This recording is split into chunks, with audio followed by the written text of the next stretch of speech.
every day you and I get bombarded with negative news. Just like the body becomes what we eat, the mind becomes what we're putting in. It is important to listen to stories that not only gives you hope, but also inspires you and uplifts you. In this podcast, we're interviewing experts who will break down the solutions to the world's most pressing problems. And I promise you, if you listen to this podcast, you will not only stay informed, but you will also feel more energy in your life. Welcome to Great.com Talks with.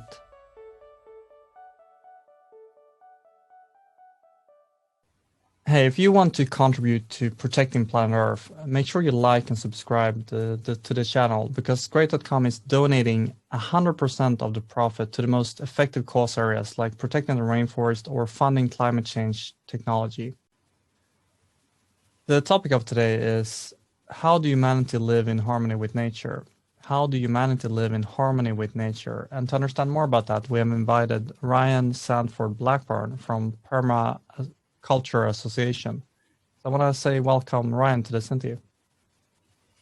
Hi, very pleased to be here. Ryan, if you would paint a picture of the problem that you see in the world right now that you would like to humanity to solve, what would you say that the problem were that you guys are working with? So the one thing to say is that the problem is not clear. It's not one simple thing that we can start to address. It's a whole ball of entangled, complicated things that we can start to focus on and work with. If there was just one single word to describe the problem, I think I might choose disconnect. That's disconnect with ourselves, with our surrounding ecosystems, with the state of our climate chaos. So permaculture helps us address that. And one of the very first principles of permaculture is to observe. So I'm here in Derbyshire in England. I live with my partner and my young son, who's nearly 2 years old. We live in an old council house with nice sized gardens. We know our neighbours.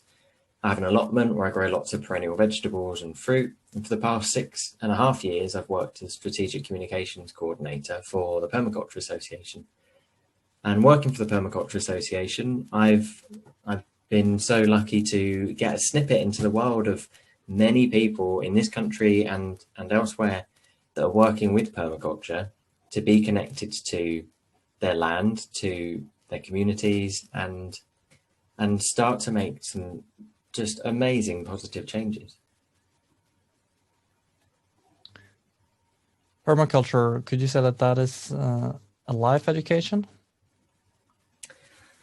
I've heard so many different phrases and definitions, and perhaps those that are listening might think, permaculture, I think I know what that is, or I've heard that somewhere. Isn't it this, that, the other? And there are many different takes on it. And that's partly because it is so widespreading and all-encompassing. It's a holistic design approach. So it looks at the whole. It's based on 3 core ethics of earth care, people care, fair shares. So imagine a healthy and peaceful world where we care for each other, the earth, and future generations. We share resources wisely and continue to heal and regenerate communities and ecosystems. So is it life education? I think life with a capital L. It's about our global ecosphere and how life works, how nature works. And you're saying that it's hard to define the problem. The closest that you could call it would be disconnect from ourselves. So I guess this would go back to all areas of life. Are you saying that in every choice that we're making, we're either connected or disconnected? Inevitably, yes. Connection, I think, is a scale. You know, we can be slightly connected, or we can be deeply connected. And it's not necessarily the same take we think of being connected over a phone line or over Zoom like we are, and many others have been this year. And connection isn't just, yes, we are connected or no, we aren't. It's how connected are we? And we can take more time to observe, to notice, to see what's happening in ourselves, what's happening in the weather around us, in other people, and all kinds of different scenarios and systems. We talk about systems in permaculture, and notice and see the results, see what happens. We talk about feedback in permaculture too as well. So we can see once we've noticed, and then we take action based on those observations, we can then see what effect that had and use that information to become more connected, become more in tune, more au fait with how that system is working, and to do it more effectively and efficiently, just like Mother Nature does herself. So if I understand you correctly, then if we just observe nature and we see where nature is not feeling good, then we could just understand, okay, that's where we need to put our focus. And so that will be one kind of observing the external. I'm assuming that you're also talking about this, observing the internal kind of dialogue and world that's going on, and that's from where everything is starting, right? And what would that look like, observing the internal? I guess you talked about earth care, people care, fair shares. That's right. And that is connected to ethical kind of, some kind of ethics? Yeah, they're what are thought of as the 3 core ethics of permaculture. And you know, everything comes back to that. Because if we're caring for the earth, caring for ourselves and each other, and we're making sure there's enough to go around now and for future generations, then we have a happy, healthy planet. I haven't found anyone that disagrees with that. And I also haven't found any other kind of reference system for ethics where you can lean back on it and be confident that they will hold, that, okay, I'm going to, as a direction in my life, I'm going to care for the earth, I'm going to care for myself and others, and I'm going to use resources wisely, make sure there's enough to go around. So those 3 core ethics of permaculture, even if that's all permaculture offered, I think that's a really strong offering. There's so much more to it as well. And not least of all, there's a whole network of system thinkers who are creating healthy cultures and ecosystems. You know, there's many layers of permaculture, and the first layer, perhaps that baseline, is the ethics, but then there's all the millions of people around the world that are learning about it, that are learning more about permaculture, learning more about how it applies in their lives and how it can help them. And then there's connecting the dots between all of that, and that's the really powerful stuff. I'm curious about you personally then. How long have you been within permaculture? I'm 30 now. I think I was perhaps 21 when I first heard the phrase permaculture, and that was when I was in my final year at university and was involved in environmental and conservation projects. I don't remember exactly how I first found it, but perhaps some late night reading or watching some gardening YouTube video. And from there, I started to see it more and more. So in community projects that I was involved in the city of York, started to learn a little bit more about permaculture. And then one friend in particular, she had a fantastic bookcase of permaculture books, and was very giving in sharing her books and her knowledge. And yeah, I got the bug, and appetite increased, and I learned more and more. And how I first applied it was through gardening. And I've seen that's the case for a lot of people, because there are some fantastic creative innovations in the permaculture community as to how they're using permaculture to design really thriving gardens that feed themselves and their family, but also it's full of nectar and pollen for insects and pollinators. It's building soil. It's a beautiful space to hang out in and to share with others. So it's no wonder that permaculture is applied in gardening, because of just what it offers. And again, I think that comes back to being connected and in tune. And if you're spending time in your garden, you're seeing what's working, you see what doesn't work. If you're spending time in your local landscape and you see what's working and what doesn't work, you can then apply that. And so I was applying that in community gardens in York. And we moved away from York and lived in several regions of the UK. And each time I'd start a new garden or an allotment, or be involved in a community project, I don't want to keep it to myself. I don't want to keep gardening to myself, because it's so much more powerful for me when I'm connected with others and I'm sharing permaculture, sharing gardening, sharing meals, sharing ideas. It's a lot about sharing for me. So where I am now, we've lived in this house for 2.5 years. And the first thing we started on was the front garden, because it's south facing, but also because that's where we would get to know our neighbours. The more time we spent outside, the more we go, oh, hi, yeah, you're right over there. Oh, hi next door. How are you doing? How are the boys? So we started to create the front garden and transformed it from just a double car parking space with bricks. And now it's got soil building, and there's food growing there. There's trees, there's food for pollinators. It's only 2 years old, so it's not massive, but just getting there. It's great to look at the Mediterranean herb bed and see it just alive with colour and insects and smells.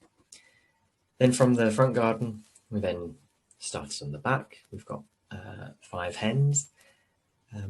My 2-year-old son loves playing with the hens and giving them a cuddle, runs up to them and goes, Some of them like it, some of them don't. Fruit trees, more fruit trees arriving next week, ready to be planted this year. And then after we've been here for about a year, we sort of look further, widen our scope. Like, okay, home's getting there, it feels good. Where else can we work? So look into the community. And that's, for me, where permaculture is really inspiring, when people work together at a local or a bioregional scale and apply that there and use the design thinking. So I've been working with a small group of people in the local town, and we've established a local permaculture network.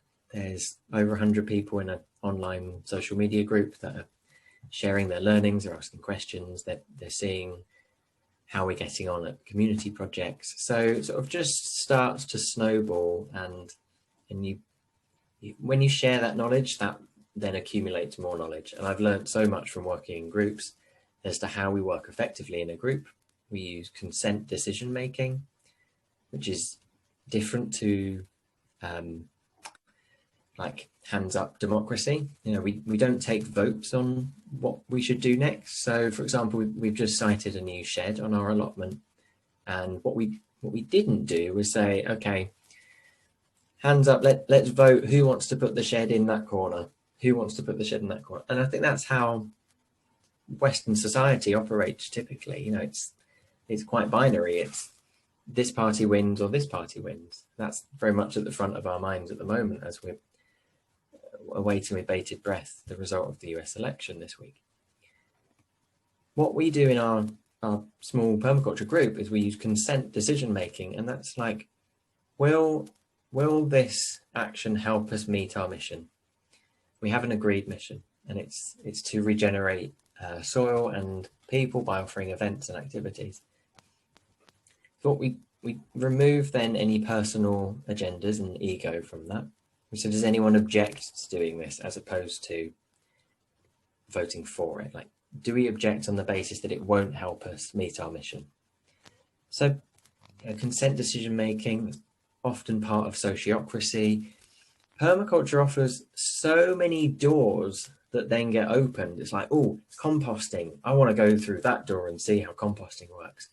working in a group, yeah, I'm fed up of sitting around tables and just talking all the time and never getting anything done and arguing, and we're always falling out. Oh, what's that consent decision making thing? That might help me. Oh, nonviolent communication. Okay, I'm going to open that door too. Just so many things in different spheres. Gift economy, using essential oils. So many different doors that permaculture opens for you when you start to learn about it and you start connecting with other people that are like into that too. But it also acts as a magnet, the permaculture community, because it's holistic and it brings that all together. So it's not just each of these unique tools in isolation. What happens when we bolt them all on? Well, what happens is we care for the earth, we care for ourselves and each other, and we're making sure there's enough to go around. So ultimately, healthy, happy planet. That's the way I see it. So yeah, I use permaculture design thinking day to day. I write up permaculture designs and share them on like significant size projects, like a new forest garden that I've started this year. And there's loads of other tools that I come across from fellow practitioners and people that I connect with that help me in day-to-day life. So I definitely feel like my life is much richer from learning about permaculture all those years ago, and many thanks to my friend with a wonderful bookshelf and for sharing her garden. I'm glad that I opened that door and that I've learned so much from being at the Permaculture Association and working with my colleagues and the members, because there are so many just like unique aha moments where you go, wow. You know, we've all watched the YouTube videos, we've listened to the podcast, we've listened, just gone, this is amazing. How do they do that? And for me, so many of those amazing moments is because they learn about permaculture and they learn about observing and interacting, and they learn, okay, everything's connected. So for me, I always try to look at those varying levels and always starting with observation.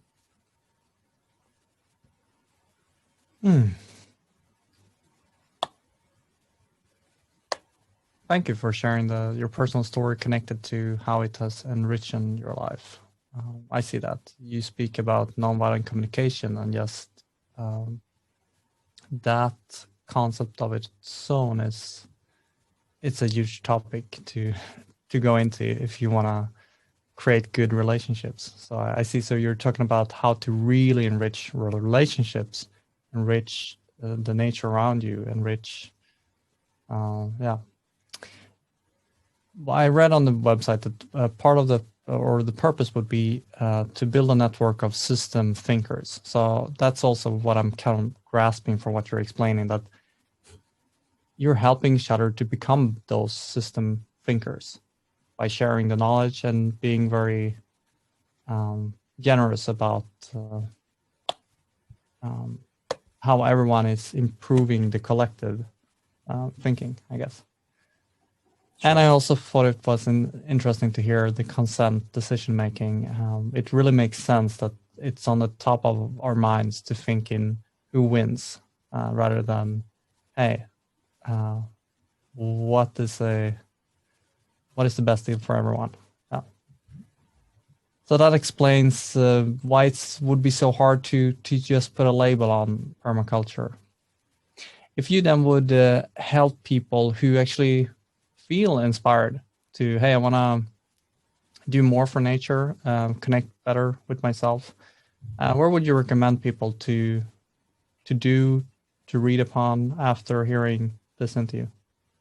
We have a network of people doing that, learning permaculture, exploring how we can better care for the earth, nature, ourselves. So join as a member, join the Permaculture Association. Everyone is welcome. It's £36 a year for individuals. It's household options. If you're an educator, so you're someone that's sharing permaculture and those 3 ethics with others, there's an option for that too.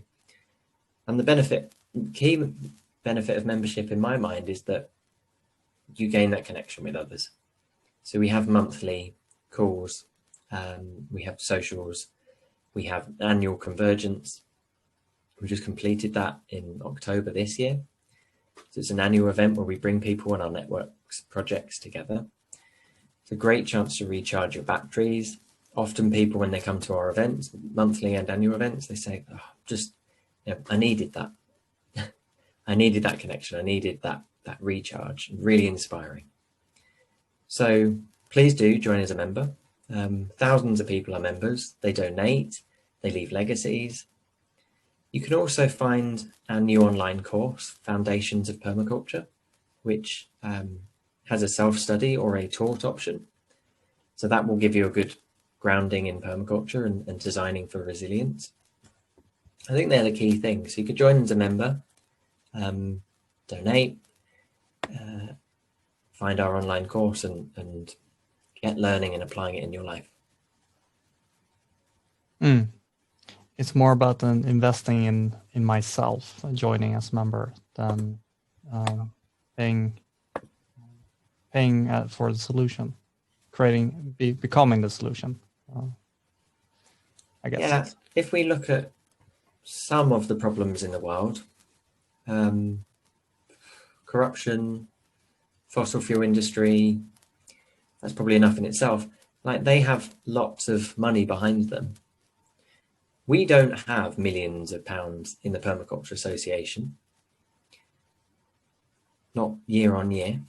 We support permaculture to spread across Britain and support the international network while we're at it.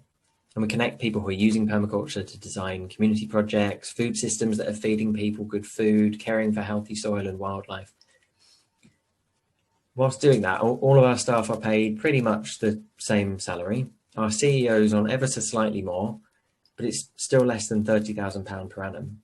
You know, we're not getting rich financially. We have other wealth, but we're really efficient in our work and how we spend that money. So we make the most of it.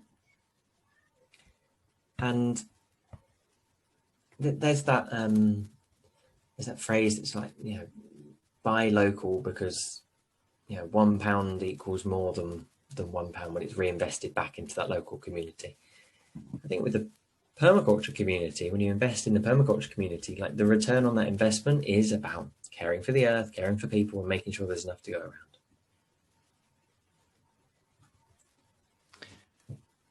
If you would end this interview by just sharing,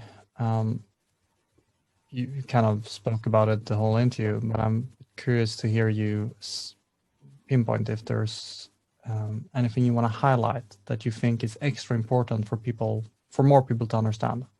What would that be?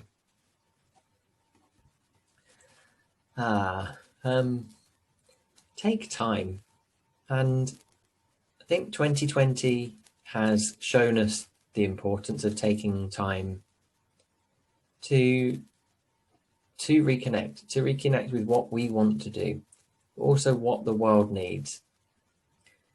So I'd invite you to take that time to observe and interact with how your life is going, but also how life with a capital L, how's nature going? And you don't have to do anything right away. And the longer that you look, the more that you see, the more prepared you will be to take that meaningful action. I think we have to act. So take the time to look, but don't take forever, because we don't have it. We really do need to act and make those positive changes on whatever scale that we can, whether it's to improve our day-to-day lives for ourselves and our own health and well-being, or for the global ecosphere as a whole. And we've created 52climateactions.com that suggests areas where we could take meaningful action on all three of those scales, personally, in community, and globally.